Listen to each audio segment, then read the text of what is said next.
प्राचीन भारत का इतिहास। पुराने भारत का इतिहास। हजारों साल पुराना इतिहास पढ़ते हैं तो पूरा ये इतिहास के बारे में बता रहा हूँ। पूरा वीडियो देखिए, वीडियो को लाइक कीजिए, चैनल पर नए सब्सक्राइब कीजिए, वीडियो को शेयर कीजिए। सम्राट शांतनु ने विवाह किया एक मछुआरे की पुत्री सत्यवती से, उसका बेटा ही राजा बने। इसलिए भीष्म ने विवाह न करके आजीवन संतान रहित रहने की भीष्म प्रतिज्ञा की थी। सत्यवती के बेटे बाद में क्षत्रिय बन गए, जिनके लिए भीष्म आजीवन अविवाहित रहे। क्या उनका शोषण होगा? महाभारत लिखने वाले वेद व्यास भी मछुआरे थे, पर महर्षि बन गए और गुरुकुल चलाते थे। वो विदुर, जिन्हें महापंडित कहा जाता है, वो एक दासी के पुत्र थे और हस्तिनापुर के महामंत्री बने। उनकी लिखी हुई विदुर नीति राजनीति का एक महाग्रंथ है। भीम ने वनवासी हिम्बिका से विवाह किया। श्री कृष्ण दूध का व्यवसाय करने वालों के परिवार से थे। उनके भाई बलराम खेती करते थे, हमेशा हल साथ में रखते थे।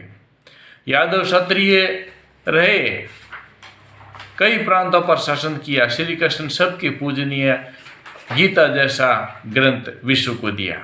राम के साथ वनवासी निषिद्धराज गुरुकुल में पढ़ते थे।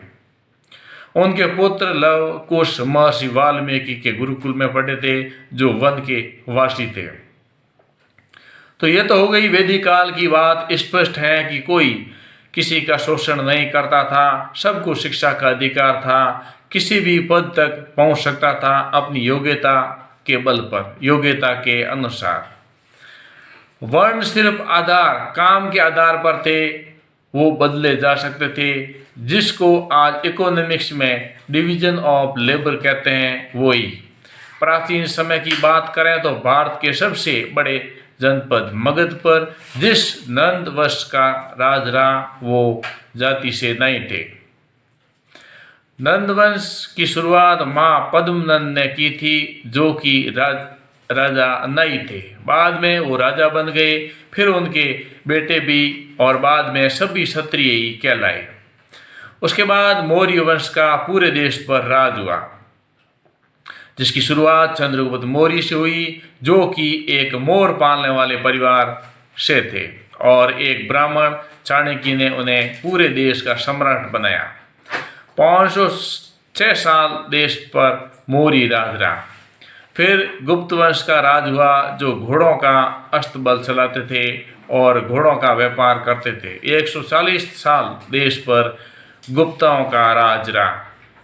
केवल पुष्यमित्र शुंग के 36 साल के राज को छोड़कर 92% समय प्राचीन काल में देश में शासन उन्हीं का रहा, जिन्हें आज दलित पिछड़ा कहते हैं। तो शोषण कहाँ से हो गया? यह भी कोई शोषण वाली बात नहीं है। फिर शुरू होता है मध्यकाल भारत का समय, जो सन 1100 से 1750 तक है। इस दौरान अधिकतर जगह मुस्लिम शासन रहा।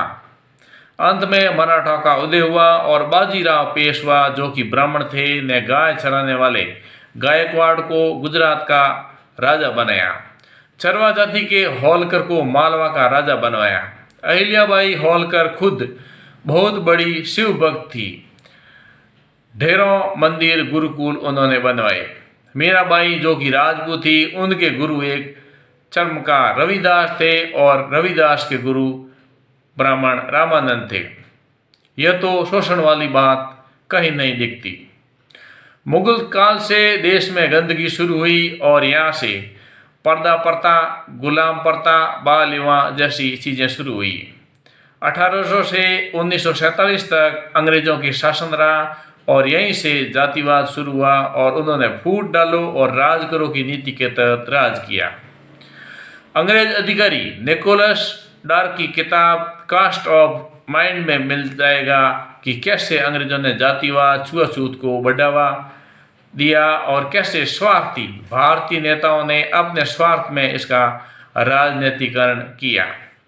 इन हजारों सालों के इतिहास में देश में कई विदेशी आए जिन्होंने भारत की सामाजिक स्थिति पर किताबें लिखी, जैसे कि मैगस्थनीज ने इंडिका लिखी, फरियान यूसोंग और अल बरूनी जैसे कई।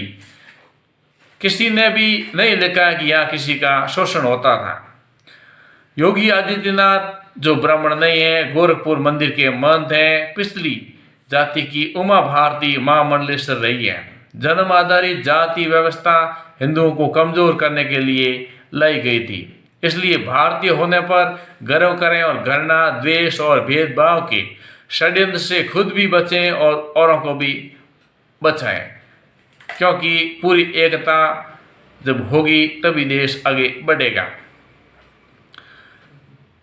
और सभी को, पूरे संपूर्ण देशवासियों को जोड़िए, जो कि कोई भी हो। हाँ, अंग्रेजी के कुछ अपवादों के षड्यंत्र में अपने आप को अलग मानते हैं, लेकिन हिंदू एकता में बाधा उत्पन्न करने वाले लक्ष्यों और उनको भी जोड़ने का है, जो वादा कर रहे हैं उनको भी समझा करके जोड़ने का है। तो ये पुराना इतिहास है जहाँ पर सभी को समान दर्जा दिया गया, लेकिन अंग्रेजों के समय में फूट डालो राज करो की नीति चली, जिसके कारण जाति व्यवस्था हुई और कुछ अत्याचार की शिक्षा भी अंग्रेजों से मिली। वीडियो को लाइक कीजिए, चैनल पर नए सब्सक्राइब कीजिए और वीडियो को शेयर कीजिए। आज के लिए बस इतना ही। बहुत बहुत धन्यवाद।